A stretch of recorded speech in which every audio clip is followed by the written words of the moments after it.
এক যুবক এসে সাহাবাদের সামনে রাসূল সাল্লাল্লাহু আলাইহি ওয়াসাল্লামকে বললেন, ইয়া রাসূলুল্লাহ ইযান লি বিজিনা, হে আল্লাহর রাসূল আপনি আমাকে জিনার অনুমতি দেন। নাউযুবিল্লাহ, কিসের? জিনার মানে ব্যভিচারের অনুমতি দেন।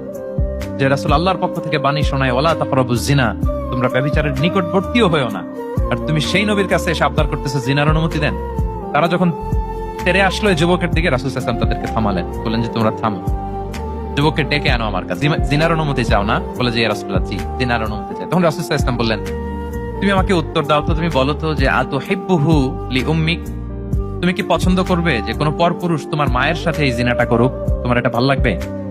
সে বলে, লা ইয়া রাসূলুল্লাহ, না কখনো না, আমার মায়ের সাথে কেউ এই পাপাচারে লিপ্ত হবে এটা কোনো মানুষ মেনে নেবে না। আমি কেন, কেউ মেনে নেবে না। তারপর রাসূল সাল্লাল্লাহু আলাইহি ওয়াসাল্লাম তাকে বললেন, আতুহিব্বুহু লিবনাতিক, তুমি তোমার কলিজার টুকরা সন্তান, কন্যা সন্তানের সাথে, তোমার কন্যার সাথে কেউ এই পাপ কাজটা করুক, এটা তুমি মেনে নিবে? এটা তুমি পছন্দ করো?